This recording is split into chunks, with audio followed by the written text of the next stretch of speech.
இப்போ ஒரு வீடியோ என் கண்ணில் பட்டுச்சு. அதை பற்றி என்னோட சிந்தனையை பகிர்ந்துக்கிறேன்.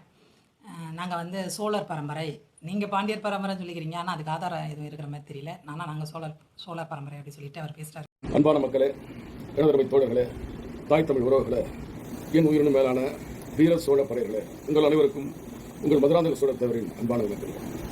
முத்துராமலிங்க தேவர் ஆலய நுழைவு போராட்டம் செய்தார் என்றால் நிச்சயமாக இல்லை. சோழ நாட்டை நாங்கள் ஆட்சி செய்தோம், நீங்க பாண்டி நாட்டை ஆட்சி செய்ததா நீங்க சொல்லிக்கிறீங்க. அது எங்களுக்கு புரியல.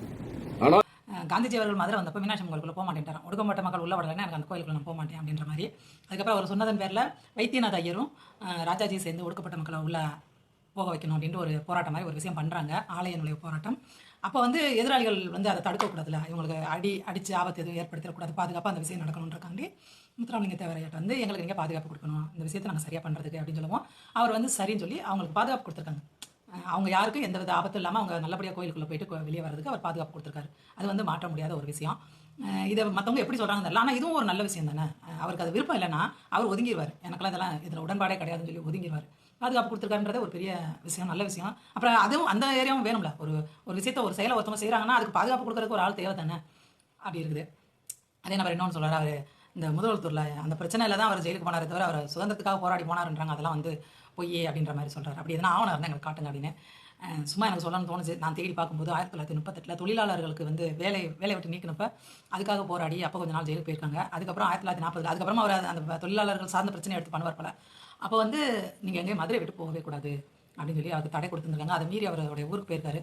அதனால ஒரு 18 மாதம் அவர் ஜெயிலில் இருந்திருக்காங்க. அப்புறம் அதாவது 1940 அவர் 18 மாதம் ஜெயிலில் இருந்திருக்காரு. அதுக்கப்புறம் பார்த்தீங்கன்னா 41 மறுபடியும் பிரச்சனை. அதாவது 1938 அவருக்கும் அந்த ஜெயிலுக்கும் ஆரம்பித்த அந்த உறவு வந்து 45 வரைக்கும் நீடிச்சிருக்கு. 42 to 45 3 வருஷமும் மொத்தமாக ஜெயிலில் இருந்திருக்காரு. 43 44 45 அப்படி இருக்கும் பட்சத்தில் இன்னும் என்ன தேடினா நிறைய விஷயங்கள் கிடைக்கும். ஆங்கிலேயர்களுக்கு எதிராக தானே அவர் பண்ணியிருக்காரு. அவர் வந்து சுதந்திரத்துக்கு முன்னாடி ஒரு விஷயம் பண்ணுறாருனா ஆங்கிலேயர்களுக்கு எதிராக தானே பண்ணுறாரு. சுதந்திர போராட்டம்னா என்ன செய்யுது, அப்படியே எங்களுக்கு சுதந்திரம் வேணும் போராடுறதா, இல்லை நாட்டில் நடக்கிற தவறுகள், அந்நிய துணிகள்லாம் எரிச்சாங்க, உப்பு சத்தியாகிரகம் பண்ணாங்க, இப்படி ஒன்றா பண்ணாங்க. இதெல்லாம் வந்து ஆங்கிலேய அரசாங்கம் நமக்கு எதிராக கொண்டு வந்த சட்டங்கள்லாம் தடை பண்ணுறது, அவங்களுக்கு ஒரு டார்ச்சர் கொடுத்து அவங்களை வெளியேற்றுறதுக்கு முயற்சி பண்ணுறது தானே சுதந்திர போராட்டன்றது. எல்லாமே அதாவது ஒத்துழையாமை இயக்கம் மாதிரி, வெள்ளையன் பண்ற எதையுமே நான் ஒத்துக்க மாட்டேன், அதுக்கு எதிராக நிற்பேன் அப்படின்றது தான் சுதந்திர போராட்டம்.